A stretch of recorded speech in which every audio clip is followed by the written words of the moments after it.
Okay, we're ready? Okay. Awesome. All right, guys. I'm so excited to have you here together as part of the CP Salon series, and our salon today being outside in Austin, Texas. And this series aims to pair people together who are in wildly disparate positions, jobs that are seemingly at the opposite ends of a spectrum.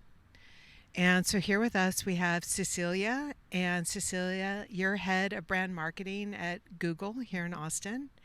And then we have Chef Fermin. Do I need to call you chef throughout this? Or You can call me Fermin. You can call me Chef.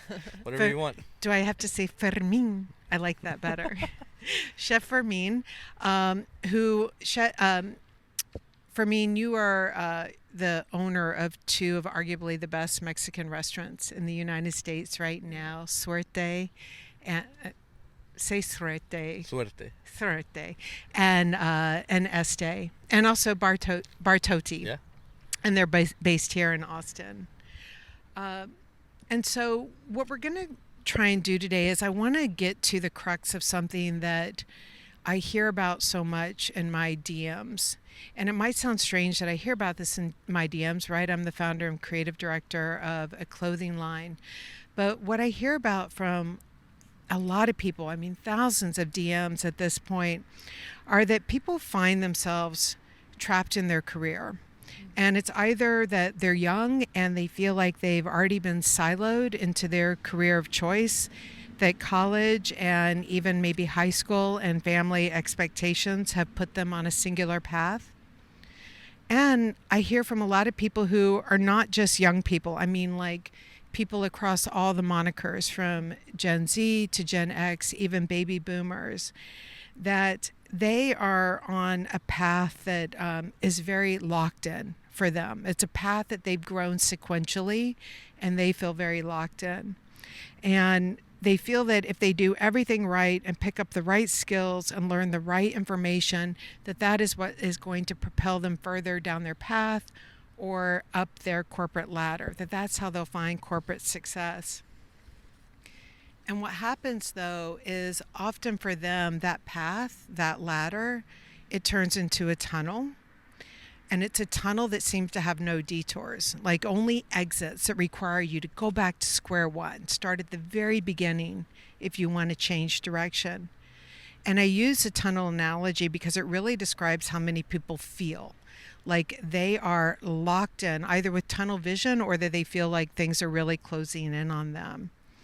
And what we aim to do here is to drill down to the common denominators of what makes people successful in their jobs, in their chosen industries, and see that, first of all, there's tremendous overlap in what both of you do.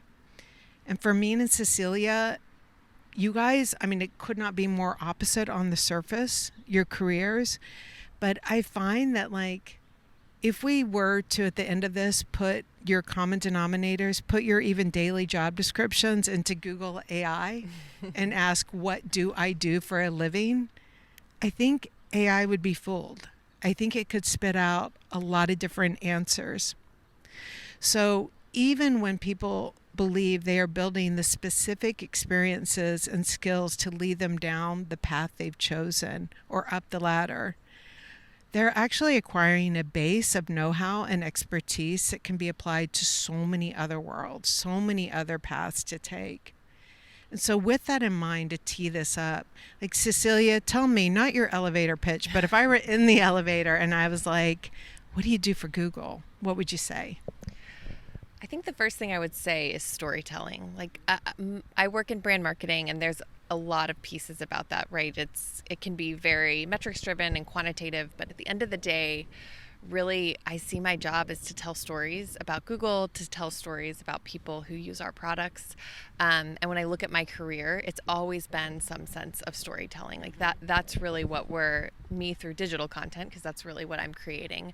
But at each kind of point in my career, storytelling is the my has been center to what I do.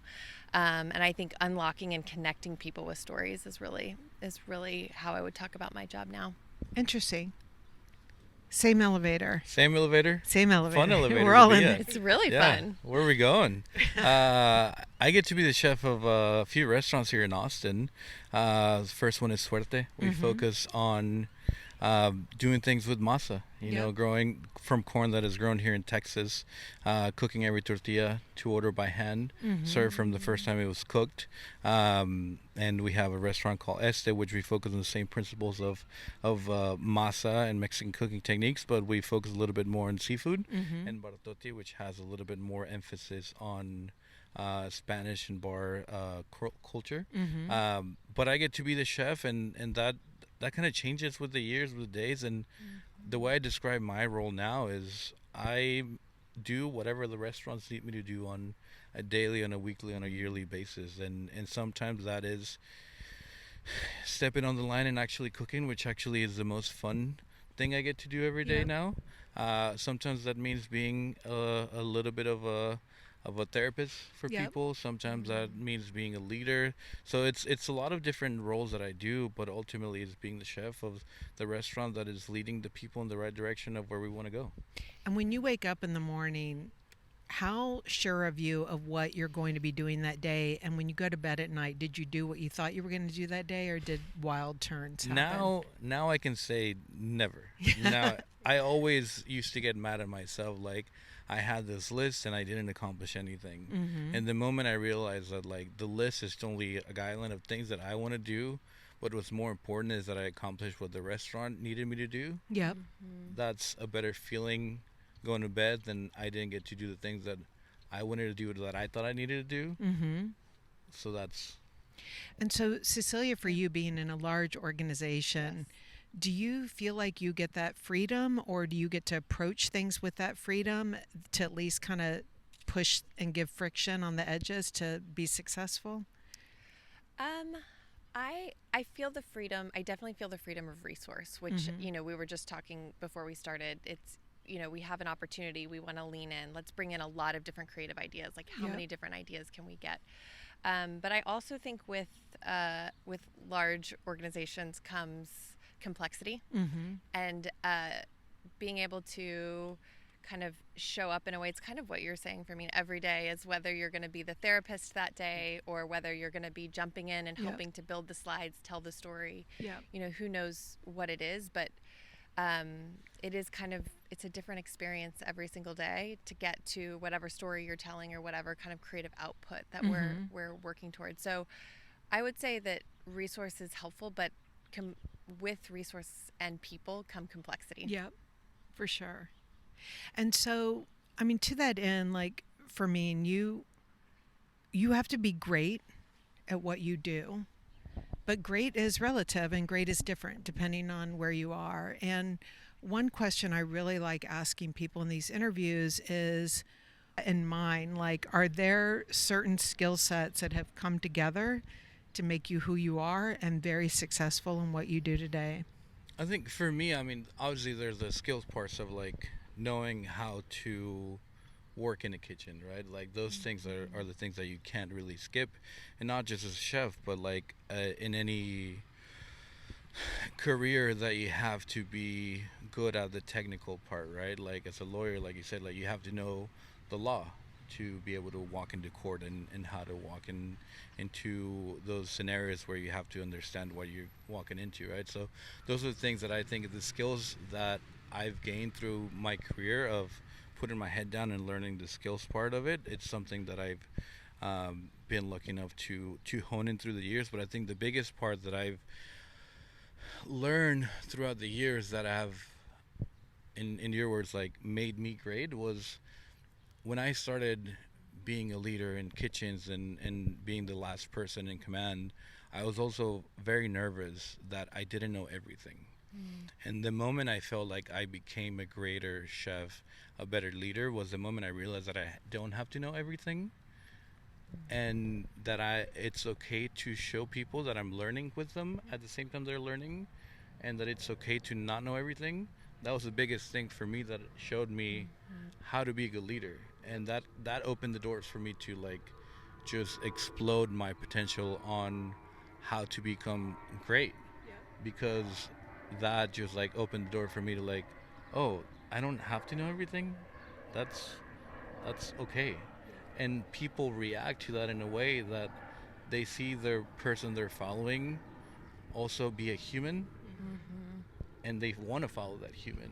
So when you say that you realize that you didn't have to know everything, like growing up, did you grow up in an atmosphere that really encouraged that kind of self reflection or that ability to just kind of roll with it? And so when you realized that you didn't have to know everything, it was more of a relief?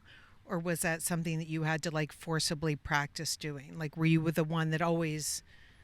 I had to like practice that myself. I didn't Mhm. grow up with that like, oh, it's okay if you don't know these Yep. things. I think also like in cooking in kitchens, it's like it's a sense of pride knowing everything. It's a sense of pride of walking in the kitchen with your apron like I know how to butcher that fish even though you've never seen that. I know how to butcher that rabbit. Yep.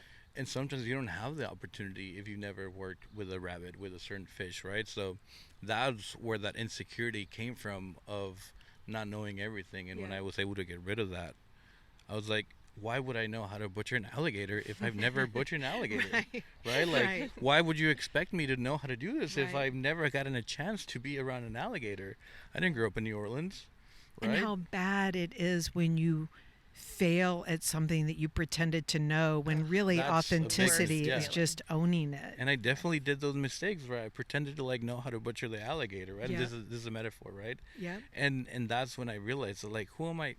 I'm lying to myself, and this Yep. is not a good example for the people that are looking at me trying to get to where I am. Mm-hmm. That is not the person I want them to look up to. Yep. Yep. So I just switched that, and I brought the alligators. Like, let's learn how to butcher an alligator Yeah. together. You know? Yep. I love that.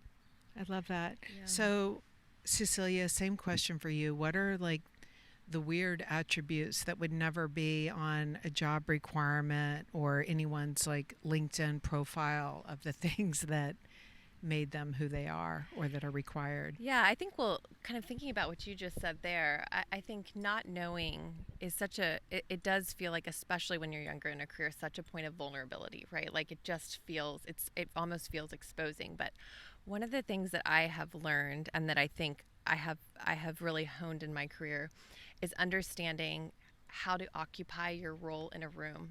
Like when I'm in a room with designers and copywriters and art directors and all different folks, and I'm the marketer, how I approach the work, how I approach the vision is very different than where they do. So relying on those people to bring their skill sets and really understanding what value you bring, which I think comes with learning your skill sets, learning what you're good at, and comes with just a sense of confidence over time is really important. It's almost the same as that I don't know, but it's just I'm going to let someone else speak to this. Yep. I don't have to have the answer because I trust my teammate over here and I know their answer will be spot on. For you, was there any particular thing that happened in your life that gave you experience there, or was an attribute of you that you didn't realize was, like, were you the hustler in school? Were you the comedian, the class clown? Were you the one who I would have liked to was have really been a class clown. I think where I feel like I am often Well, I'm sorry, yeah. just real quickly. You just said you would have liked to have been the class clown. Yeah. And so what I would say to that alone is that I would imagine that means that you really do respect what you see as creativity or humor. 100%. And you're also open to acknowledging that you want more of that and you Yes. would have loved to have been that. And those are some of the things that stymie people right away. Number one, they may not respect the class clown. That might have been a really annoying person for them. Or they may not be big enough. Maybe it's too embarrassing to admit that you don't really have it and you want to go learn the joke or whatever, but you don't really have you're not self-deprecating enough to say, I don't have it and I wish I did. Yes. And I would imagine that being in a room of creatives, you understanding that about yourself and you're willing to listen to them puts you in a really unique space. Yep. Yeah, it does. And I think, I probably have had moments in my career where I've gotten heavy-handed on something that's not my core skill set, and then it comes back and you're like, whoa, I just spent up a bunch of people for a whole week on this thing, and now it looks worse than it did. Yeah. And that's a hard thing to like come to grips with. And I think it's watching that over time and realizing what kind of feedback I give that really makes work better, that really makes things, move forward, that are definitely learning experiences that I've had. Because that humility is key. And I would imagine for me and for you, like, it is about honing that skill set so that you can be the one that if you're working with someone, you're like, no, there is the expert way of doing something, but then you want to be expert enough that you can really fuck with it. Yeah. And it's hard to fuck with things because there's the 3-year-old that can paint the masterpiece, and then there's like the 25-year-old or whatever with lots of practice and art school and all that, or like just through repetition and a unique point of view that can paint the masterpiece. Mm-hmm. But those Yeah, for sure. For sure. interesting.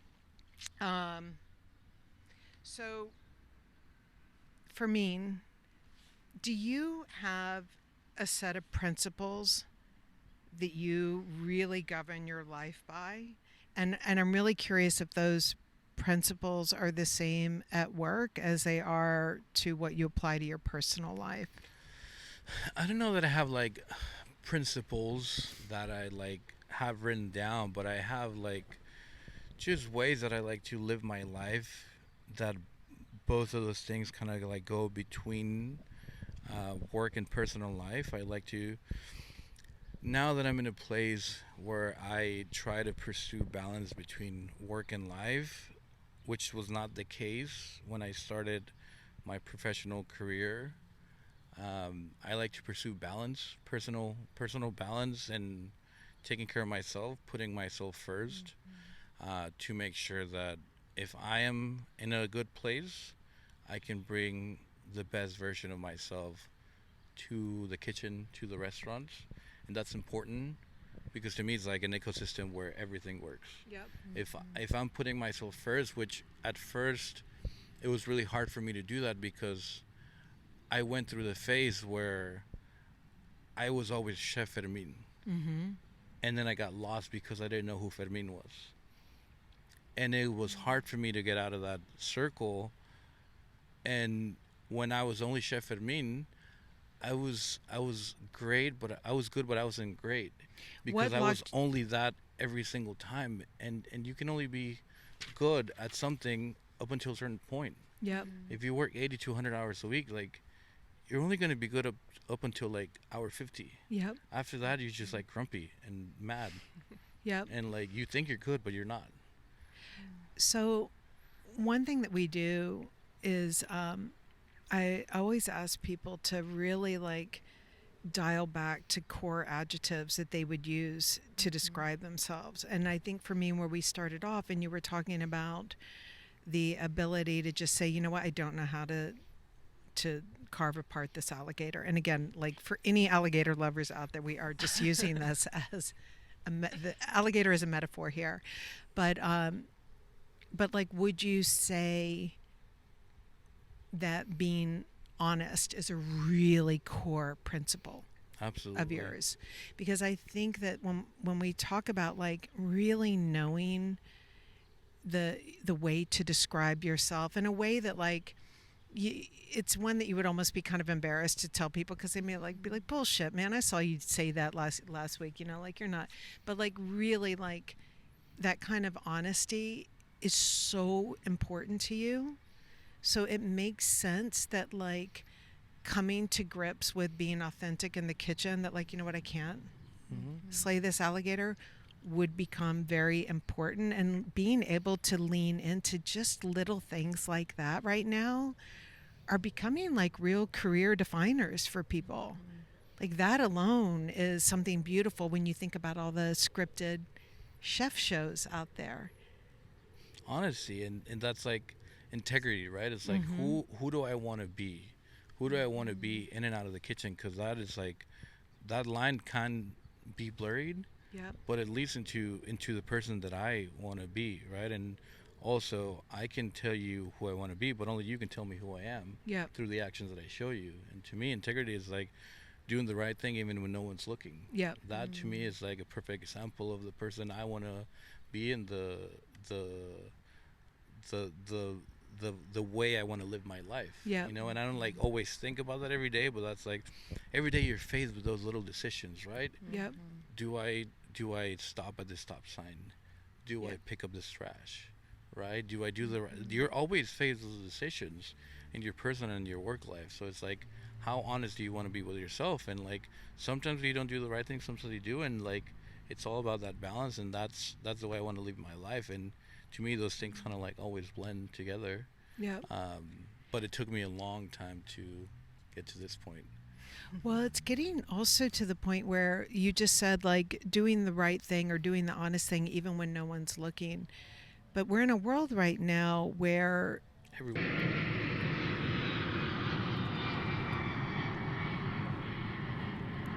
We'll just fix it in post. Yeah. like how do you keep doing the thing that you know is right even when the clicks and the algorithm is telling you Yeah. something totally different? Honest and integrity. Yeah. And you're the only one that can judge yourself for that. So for you, Cecelia, what are the key principles that you have that guide you with what you do? Yeah, I think this is something I've definitely been kind of in a journey and process on in the last few years. And I think similarly, showing up as my full self and my full present self feels really important. Like, I think I probably lived a pace early in my career where I was like, my brain was half there the whole time, right? Because I was in 100 places. And so being able to embody true presence in like every place that I'm showing up in my career and with my family and all of those pieces is something that is like a huge value for me right now. And so I think my principles are reflective of that. So, you know, it's almost like some of the baseline things. Like I know I need to connect with someone every single day. Like I need to have good connection points with my team, with my family. Things like being creative every day. Like that's been, you know, my Tibby journey specifically gives me a chance. I wake up in the morning and speaking to occupying roles, I'm the creative director of how I'm showing up that day. Yeah. And I love to occupy that role every day. And that makes me feel more of who I am. It gives me a sense of presence in my day. Yeah. Sleep is a silly one, but it's like very important to me in terms of being able to like to give the feedback I want to give and have a clear head and show up for the work in the way that I want to.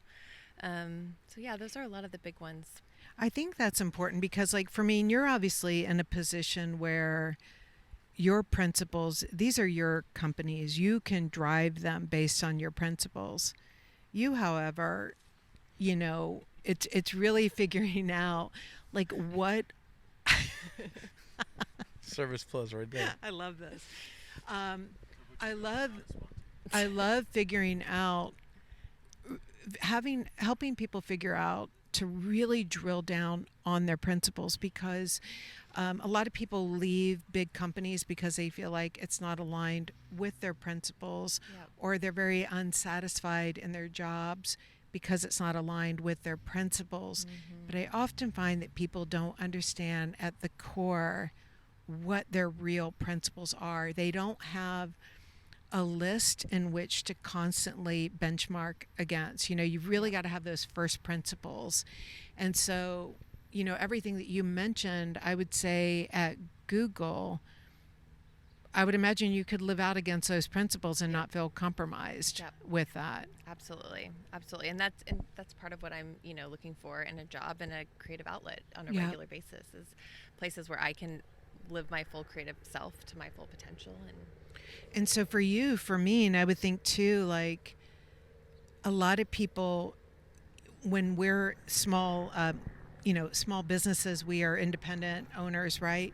I would think that, well, I hear this a lot, that people, if they're not blaming a big company, they're blaming an entire industry for not allowing them to do something. They'll come to me and they'll say, the fashion industry doesn't align with my principles. They might think that the restaurant industry doesn't align. You know, there's the whole show with what was the name of it? Chef with the guy with the The food bear? truck. The bear. Oh, No, the one with the food chef. truck, right? Yeah. And he ended by, like, he blew up because he had to serve the chocolate molten cake, Mhm. right? And he felt like the whole industry was conspiring against his principles. So it's like, do something. You can't let these Totally. things weigh on you. Do something. Totally. Yeah, the world is not perfect, and we get it one chance to make an impact on it, and we get to choose how we get to do that, right? Mm-hmm. And that might not be for everybody, and that's okay. That's what Yep. I've learned too through this journey of having one restaurant, two, and three. It's like I gotta stand behind my decisions because I know some people are not gonna love them, and at first that was hard when some people didn't, right? And I was like, oh, am I making the wrong decision, right? Like going from one to like having everybody involved to like having to make decisions that involved everybody, and some people didn't love those. Yep. I had to be 110% sure of the decisions that I was making that I believed in, and also understand that not everybody's going to be aligned with everything that I have Yep. as my beliefs. Yep. So you have to be really strong in what you believe in and know that it is true to yourself. And yeah, some people might not think that it's the right thing to do, and that's Yeah. okay. I had asked on Instagram over the weekend, I had asked people to send to me their favorite favorite speeches of all time. And it was amazing. It was This Is Water from David Foster Wallace to, of course, MLK's I Have a Dream. And someone sent me a speech from Margaret Thatcher where it was all about the courage to be disliked and how you have to fundamentally understand that to not be disliked means that you really ultimately are not standing for anything. You have to,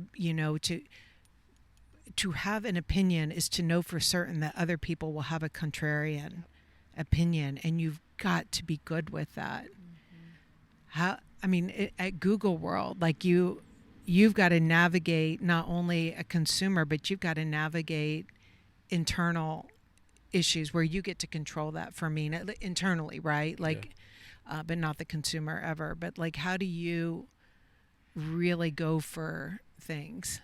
I think that is like it's such a good point, and often when I think back to some of the skills that I'm bringing to the table, two things that are very core to me are, or that often feel in conflict to me, are my empathy and my ambition. Like I feel like I live in the tension of my empathy and ambition, and I think sometimes when you're true to your principles and you're really going after those ambitions, that's when you're having these moments where, people don't agree with you, people don't like you, but I feel the emotional weight of every single person in the room when I'm making those decisions, which was a big realization when I know some people don't feel that way. But I do think that it helps.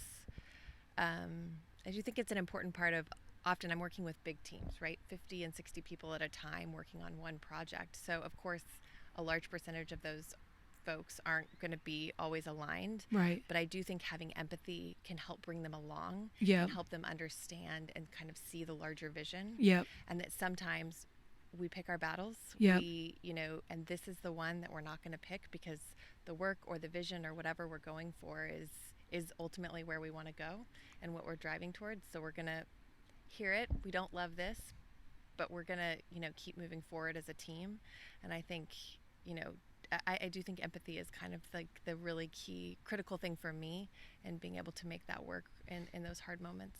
So you've got two big constituents. You're managing to, well, three actually. You're managing up, you're managing down, and you're managing to a consumer. All the time. So for me, when you're wanting to do something like try something really bold on a menu, something you're certain that maybe a lot of people are going to reject, how hard is that to just run with it and do it? And what plays into a decision to maybe even cave at the end and take something off the menu?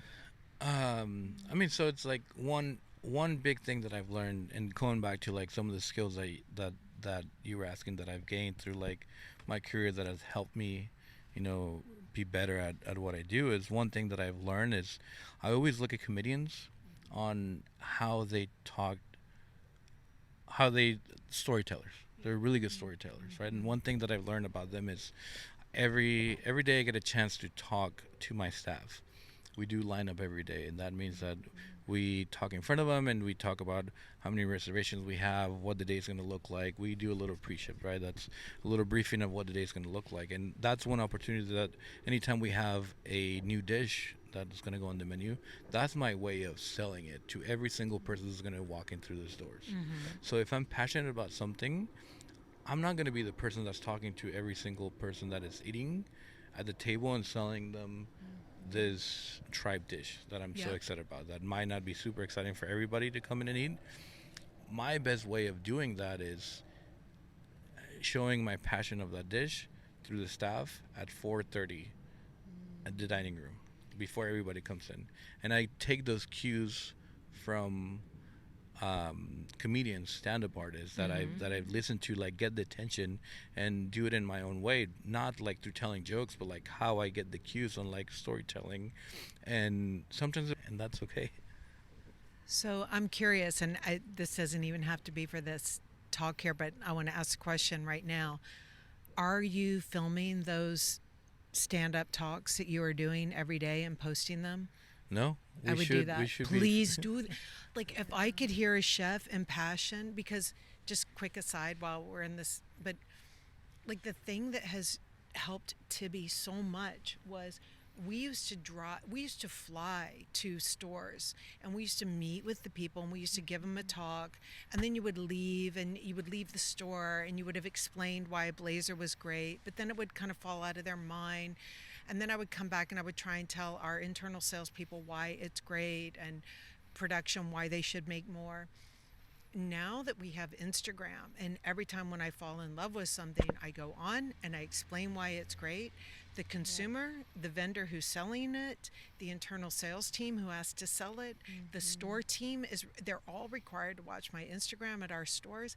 All of them are on message. Yeah. And so it feeds the system internally and externally.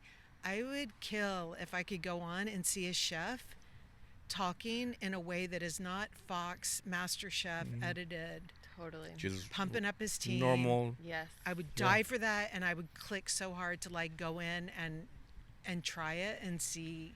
I would kill for that. So just Follow. anyways. Yeah. Yes. Yes, right? Yeah. Like, I might do it. I I'll love probably it. do I it. love I that. love it. Matt's like, I'll teach you how to set that up. And it really is someone standing us. Gabe, like I've been there a bunch of times. I love that. Love that. Fermin, when have you felt the most at risk with your career choices? And how did you navigate all of the, and I'm going to assume you've had them, all of this, like, everything's going to end tomorrow type feelings? Or have you never had them? Oh, Maybe you yeah, haven't. I've definitely felt those feelings before. You know, thinking back, it's like I always thought it was when we opened Suerte, and it really wasn't, because I was 28 when we opened Suerte, and it was scary, but I always like had this thing. It was like, if I fail at this, I can still make it by 35. I can still like get back on track and like. And how do long it. has Suerte been around now? It's gonna be 7 years in March. The biggest fear was opening this restaurant and Opening Este. opening Este. Yes, sorry, and Suerte was very lucky to get a lot of local and national recognition, because we were two people, my business partner Sam Helman Maz, myself, who were locally known as people that were like right hands to very successful chefs in the industry, local industry. So we didn't have like a lot of pressure of opening a successful restaurant. It was just a lot of heart and soul. We had a lot of passion, and people seemed to like that, and we were lucky enough to like get recognized for that. And now you have expectations. And then there was the expectation of Interesting. what are they going to do next? Is it going to be as good? Is it going to be good enough? Yeah. And that was for me where I was like, I didn't doubt myself that it was going to be good, but it was like, at this point I can't go back to like starting all over again. Yep. I mean, I could, you know, because Yep. I've gone through way harder things in life, but it wasn't as easy as when I was 28, where I was like, if I fail, I can just try again. Yep.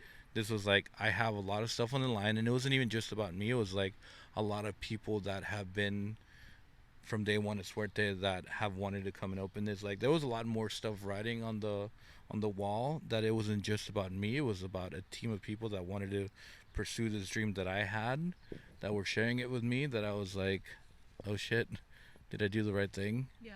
Is it too late to give up?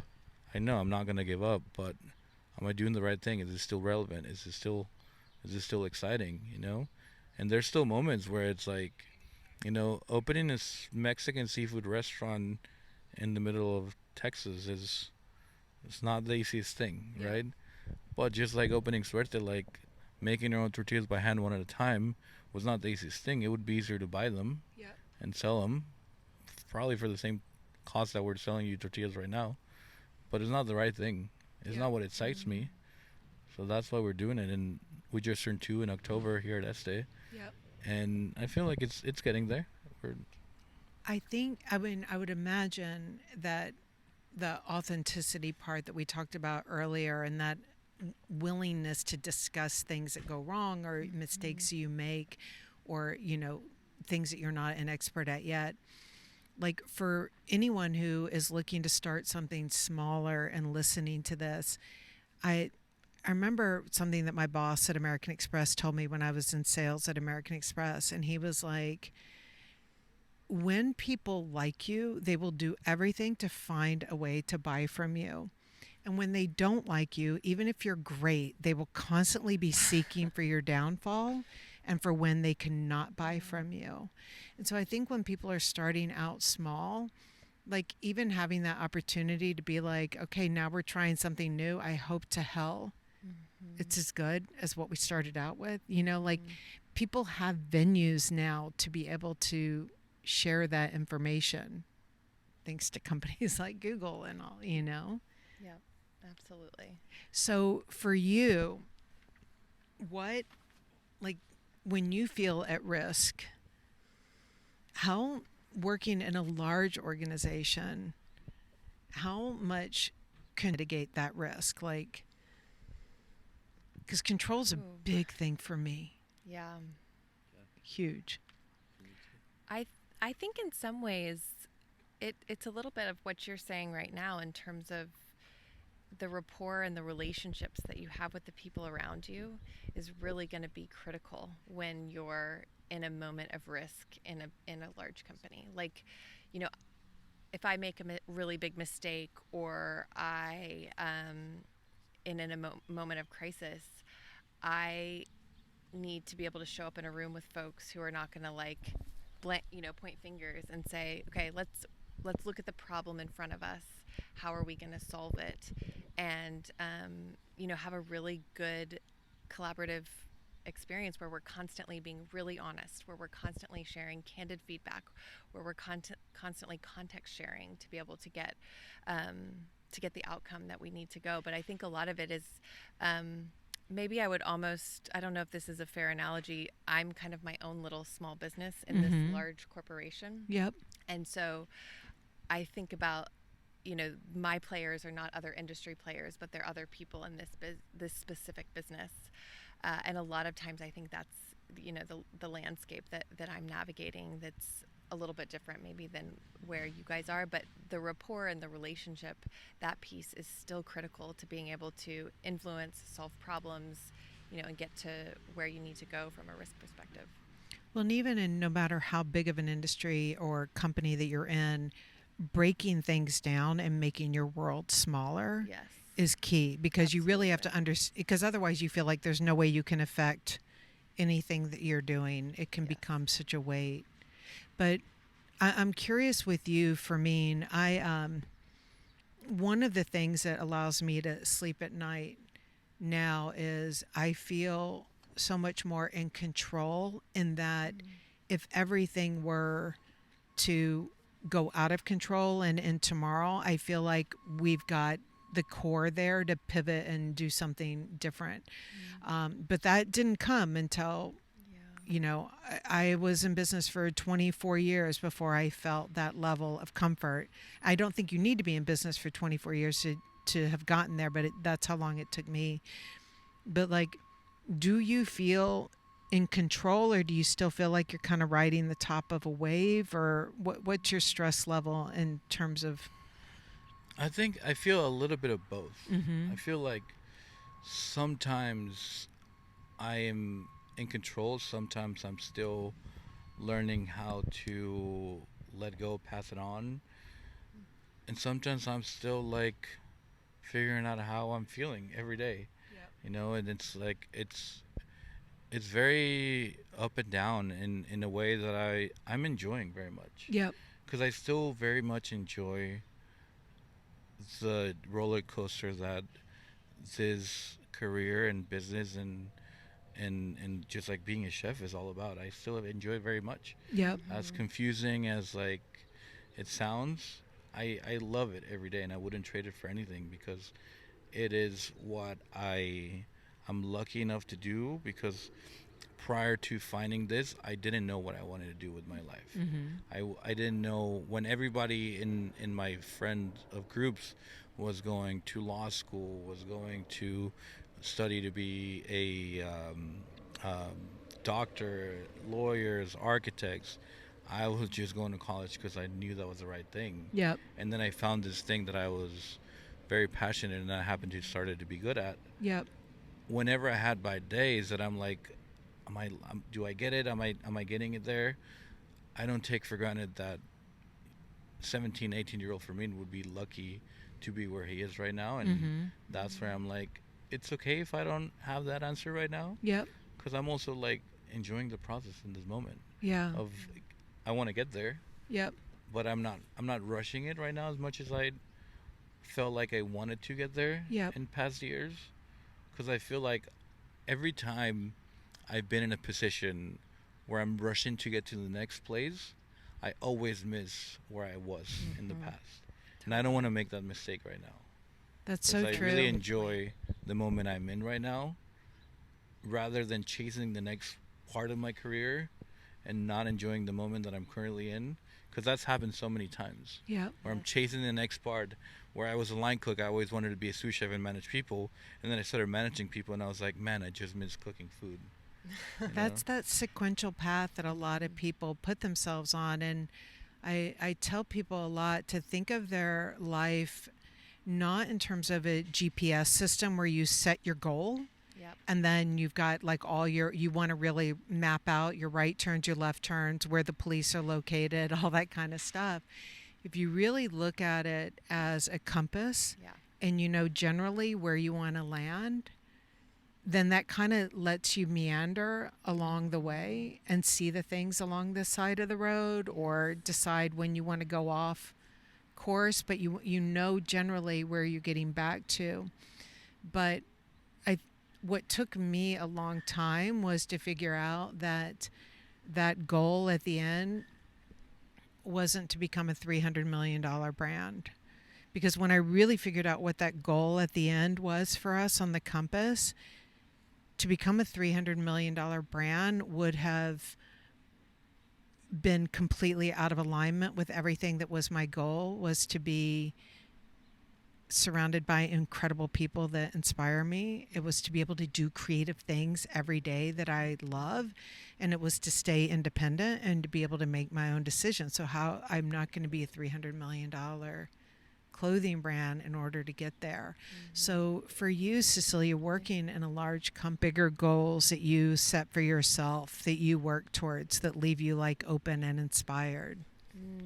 I'm still really lucky that in my role, I'm very close to a creation process. Like we are creating content, telling digital stories all the time.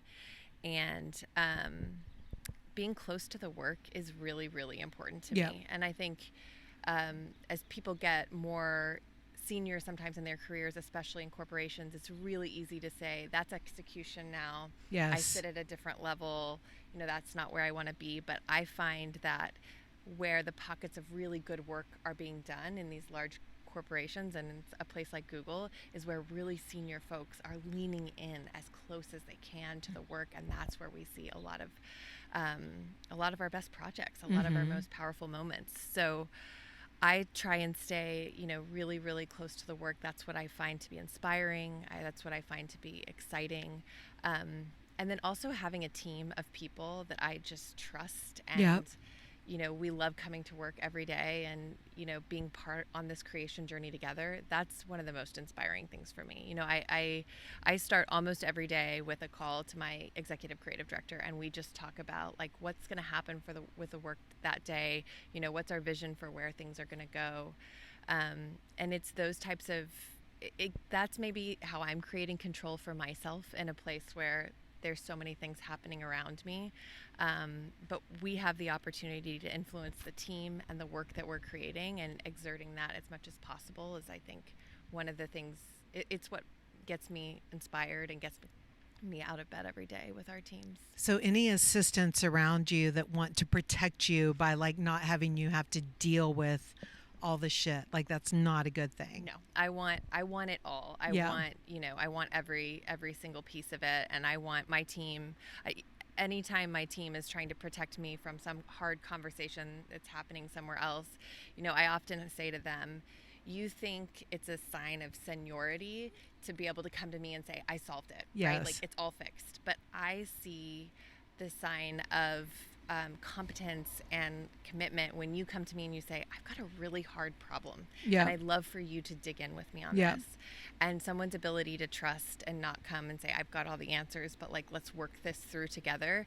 I think that's often when we get to the best outcomes as a team. That's when we get to the best work. And that builds the types of relationships you need in a large company, the people you can trust, the people are aligned with your values, to really land where, what you're working on or your project. And so for me, you must find that in your world, like if someone, I'm making this up, right? And this is definitely coming from someone who can't cook, as my son will agree. But if they're missing 2 ingredients, sometimes the solution is not to find the strangest or the most, be able to like recommend a place to go get those exact ingredients and it's far away and come up with the logistics of getting it here. Sometimes the solution is to say, all right, this is what we have to work with. Let's create something new that we never would have thought of. And that, for me, in my world, that's where the best things happen. When my factories try and pre-solve something unbelievably and they don't let me know about it, when they hand it to me, sometimes I'm like, shit, I love what happened here. Like, I wish we'd gone with this. Like, you didn't need to do it exactly as it was supposed to be, because sometimes you can really be surprised by the outcome. Yeah. Yes. Well, one of the biggest things that I've learned, it's like, I think for me, it's with having multiple restaurants and kitchens, every day for us at 5:00, and sometimes on the weekends earlier, it's showtime, right? Every day it's showtime at 5:00 because we have people that are coming to the restaurants every day, and the reality is that I can't be everywhere at once, right? Yeah. People always ask me, where who's cooking when you're not there, and I always tell them, it's like the same people that cook there when I'm there, right. When I'm not. Yeah. It's the same people, and the thing that I've learned the most when I was like, I'm not going to be able to be everywhere at once. Yeah. The thing that I try to teach, especially my key leaders at every restaurant, is to try to have the same logic or common sense that I would have in every situation that would arise when we don't have a certain ingredient. When this person didn't show up, right? Like, to have the same common sense or logic problem solving that I would have, so that when that problem arises and I'm out of town or I'm not here, they come to me as like, hey, this is what I'm thinking, like, would you do this? And then eventually I just put in the notes, hey, this happened, this is what we did, and I was like, yeah, that's what I would have done, or like, maybe like, that's actually not what I would have done, but that's better than what I would have come up with. Yeah. And that's, or it's just different. Yeah. And that's interesting. And that's also what I love about my role now. It's like mentoring the people that are coming up for the next generation of chefs to come up, because that's also now what I see part of my role as a chef is like fostering the next people that are going to keep coming up and mentoring the next role of chefs in this industry, and not to granted at all. Yeah, absolutely. That's great. Absolutely.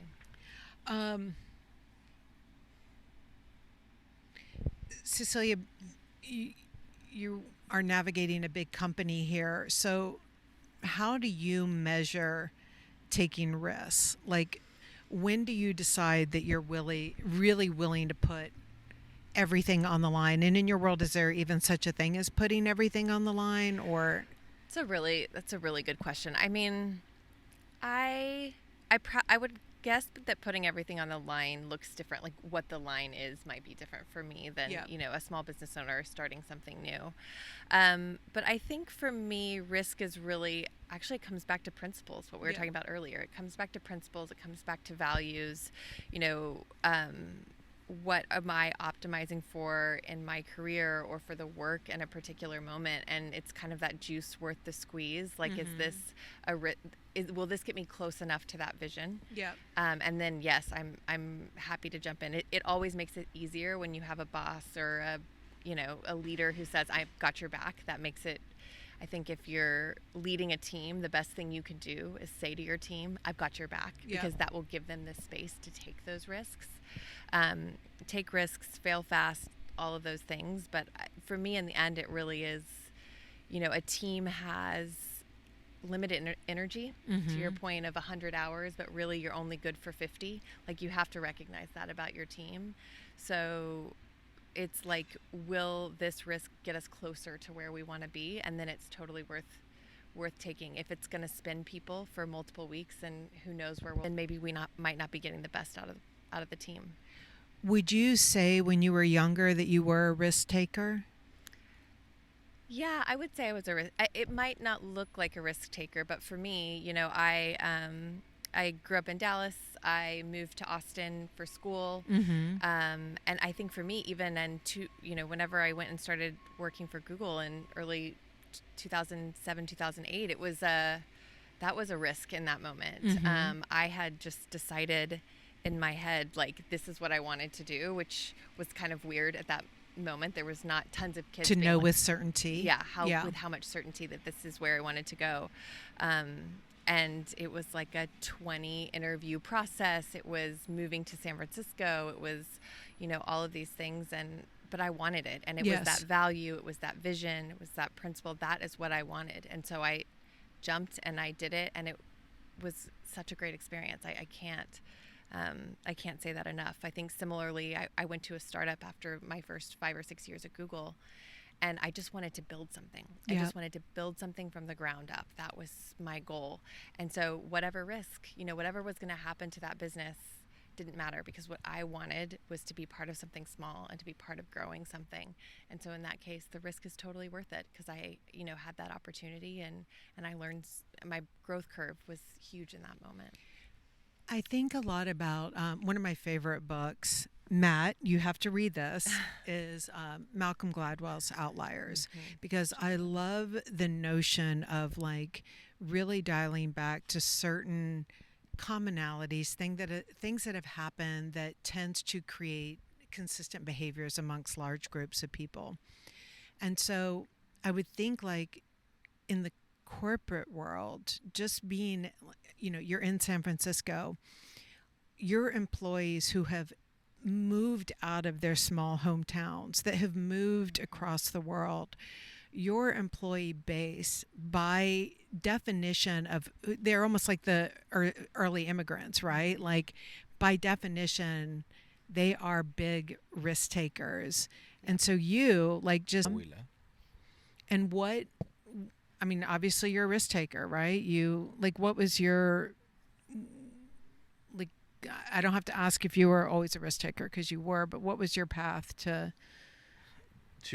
wanting to, like, did you just always know that you were going to do big things? I always wanted to go, I always went against the grain. Yeah. I never felt like I wanted to follow where everybody was going, because I never felt comfortable following that route where, like, I never saw myself like going in that route where, like, this is the status quo of what you have to do. I always felt like it was like something not for me. Not in the way that, like, I hated it. It's just like I didn't feel comfortable in those things. So I always wanted to look what was else out there. Yeah. I wanted to see all options. Yep. I wanted to experience what else was out there in the way that made me feel excited about what I wanted to do, because to me it always felt crazy that you're supposed to make these big decisions in life when you're just turning 18. Yeah. Right. I didn't understand that, and I felt like, why is everybody okay with this? Yep. Like, Yep. why is everybody like saying, yeah, let's do this, and I'm the only one that's like not.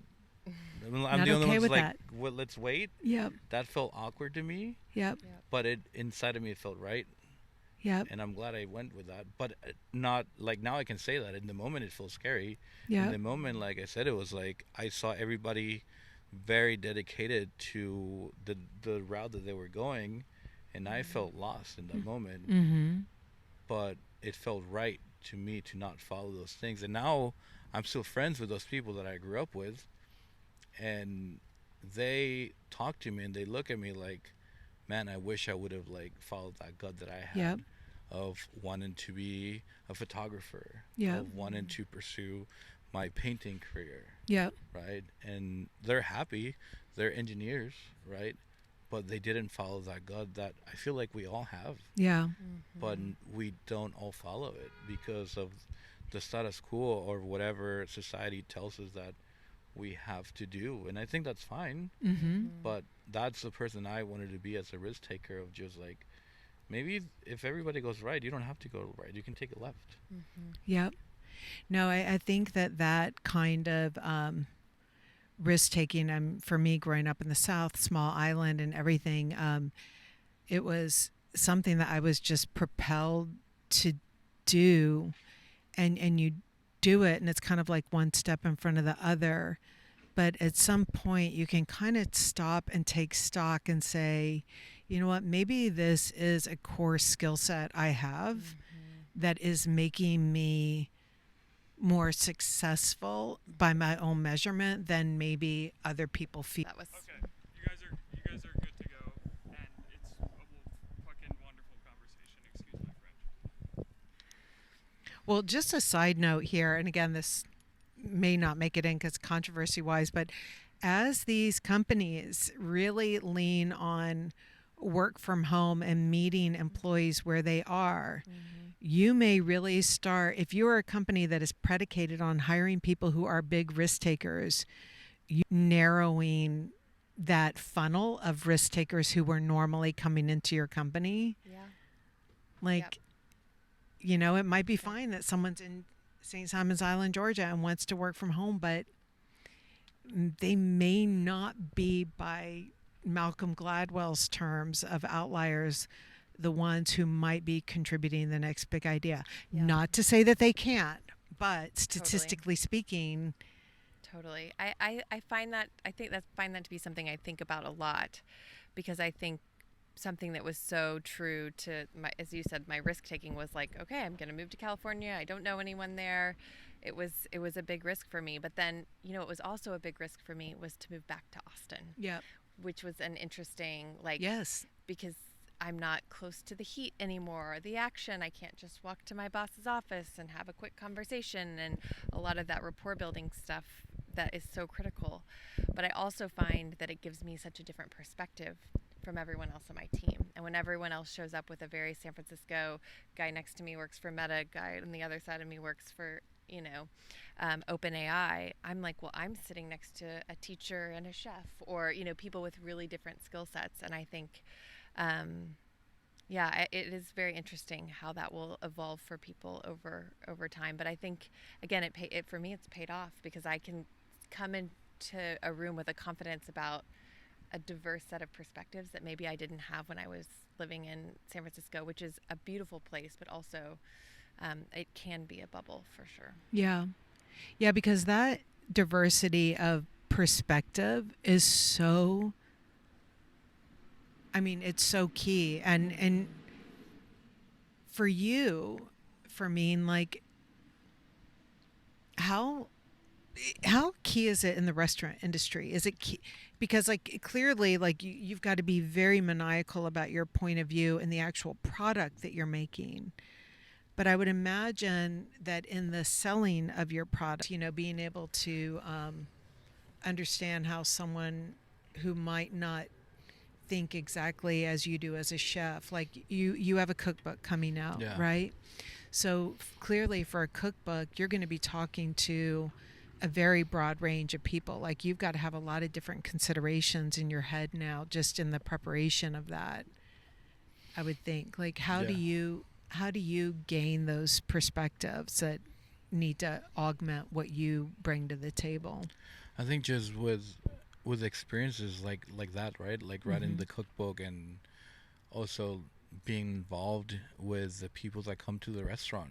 I think it's restaurants are very unique, right? The moment you walk into the restaurant, you're pretty much committed to spending even a little bit of money. Yep. When maybe you go into a retail store, you might not necessarily leave. You haven't committed, Yeah, right? you haven't committed. Like at the restaurant, you're committed. So to me, that's a privilege, right? The moment you walk in, like I'm going to try to get as much information as I can from you, and not just you, but like everybody that comes in, so I can gather information of how do I get more people to come in. How do I get what are people liking, what are people not liking, because also I know that those people are going to tell more people Yep. to come in, right? Like that is the hard and easy thing about restaurants. It's like if you do a good job, most likely those people will tell other people. Yep. And on the opposite end, if you don't do a good job, those people will tell other people. Yep. Right? And like in restaurants, that's kind of like how you win. Yep. By doing a good job one day at a time, one table at a time, one plate at a time. And that's why it's so important. And then you have the other part of, if you get accolades, if you are mentioned in a local or national publication, then people come in with that expectation that someone else wrote about you from that one time they had dinner. Yep. Yes. Yeah. And as opposed to like when somebody reviews a movie, everybody sees the same movie that you get to go to the movie theater. Correct. When There's somebody no- reviews a yep. restaurant, they come in a different time of the year. The menu might be different. Yes. The person they came, the reviewer might have come with just one person. Yep. You might come with 4 people. You might come with just yourself at the bar. Yep. Right? You might order different. Like it's a completely different thing that everybody experiences completely different.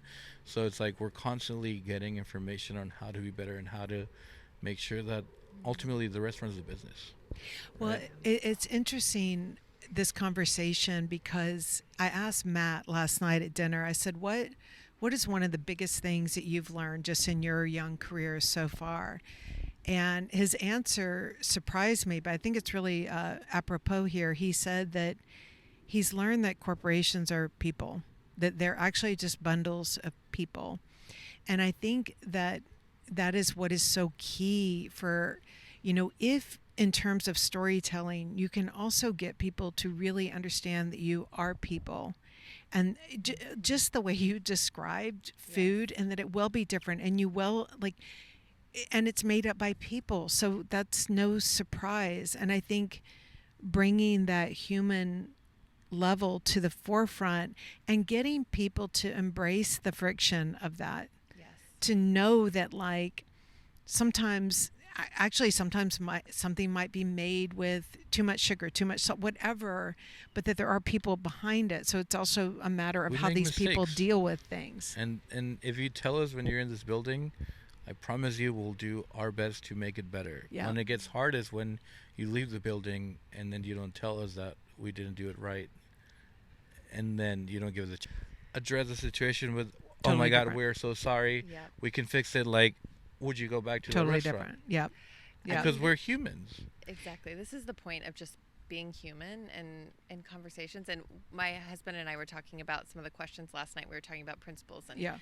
values. And one of the things for our family that we talk about a lot is assuming best intentions. Yes. And just showing up. I think that's part of, this process. It's part of life experiences, but it's part of work. It's just assuming that the person across from you has the best intention. Yep. And that is the way to not have someone chasing you out of a restaurant saying, Yes. right, is assuming that you as the customer have had a very true and valid experience. And Because and best reflecting that. intentions allow your shoulders to relax. It's funny Exactly. because we just hired someone, and he was having a thing with he was dealing with a situation. He said, I know I should assume they're right because you say always assume that they have positive intent. And I was like, no, positive intent doesn't make that person right. No. Positive intent releases a situation so that you can really uncover what the problem is Exactly. and get to it instead of assuming that they're out to get a free meal, they're out to Exactly. provoke you. And so I think this goes back to one of the things you said earlier, Cecelia, when you were like, it's really important to stay in the nitty gritty of things and still be able to rise above it. But you've got to be out there in the nitty gritty with your ear to the floor. Yes. And you, Fermin, what you were talking about, getting out there, talking to the customers. And so this is where, those skill sets that people have, that person who is kind of the social butterfly or the person who really does ask a lot of questions, that is a real skill set. When I was growing up, I always needed to be convinced why I had to do something. And I was always like, but why? And why this? Why that? And my teachers were always like, you ask too many questions, go to the back of the room. But I was really curious. And that curiosity and getting people out on the restaurant floor to see their faces or making sure that you're involved in the grit, Yeah. like that's a skill set that you need Yes. Yes. in people. And if you've got that, that is applicable in different fields that you want to play in, whether they're super big or smaller. And Yeah. Absolutely.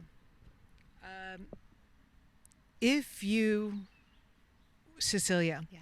if you were to choose a totally different career Oh. to be in, where do you think your skill set would be transferable? And in your wildest dreams, what would it be? Oh, this is a really good question. It would have to be, again, for me, connecting with people and being part of a creative process with people is something that is really important to me. Like that is what gives me energy. That's what energizes a creative process. So anything that would, like, I would probably be terrible at working in a restaurant, but I would say that the fact that you get to be with this group of creative people working towards like some vision of what the food's going to be like, what the experience is going to be like I feel so envious of that because that feels like such a cool experience. So I think I've often found for me, like so much about it is connection that is, as long as I'm part of a great team, I think it could be amazing. I think, someone might say, I would love to open a flower shop. That feels very like one person, you're, owning a flower shop, but something with with a big group of people, like a restaurant or something like that. I would love to have that experience. Which I think that is so key, though, the way that you answered that, because I find that most people, whether they are the 50-year-old who feels locked in their job or the 20-year-old that is wondering what I'm going to be doing for a living, when Matt said earlier that these corporations are just people, industries are just people, the actual job that you do at the end of the day is contingent upon people.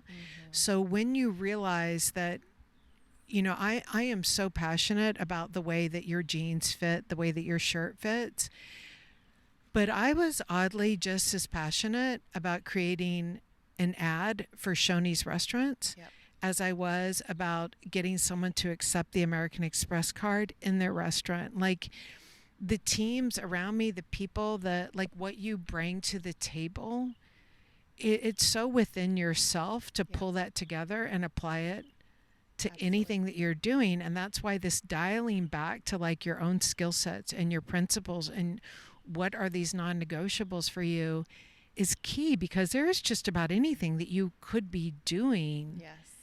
If you apply yourself and you have passion yourself rather than passion for the jean shirt. Yes. It's just like passion. Like what if you were not doing what you're doing? For me, what would be? I would be pursuing film. Yeah. Yeah. I would love to Interesting. be. I would watch behind this the camera. movie. Yeah. I think what I love about cooking in the way that I would like pursue film is I love to take what's in my brain and put it out there. Mm-hmm. I think food does that for me in Yep. a way that's like I get to take what's inside my brain and put it on a plate. Yep. I think I love that. I love that. And there's so many more Love that. opportunities for that kind of stuff Yes. now. Yes. Or just think like 10 Yeah. years ago. had iPhones been around when I was like 17, 18, I probably would have not been a chef. I Yeah. would have chosen that path. Interesting. It was funny. I was watching like a way old thing of Flight of the Conchords. I don't know if you guys ever. Yeah. My Yeah. favorite. It's actually one of Amy Gravitt's shows from HBO, but like always been my favorite. And there's this scene where like they're making a movie and then they pull out their flip phone to film it. But this was back in the day where that was actually a very comedic scene because you're like, no one would pull out a flip phone to like film a movie. But now you're like you really can do Anything. whatever you want right now. You just may not. This is stealing a line from Amy Gravitt from HBO. She's like, you can be as creative as you want to be. You just may not have a right to the salary, to the dollar amount that you think should be afforded to you for doing it. Yep. Those are good words to end on. Yeah, I love that. Love that. All right. Into my day. Ciao. That was good.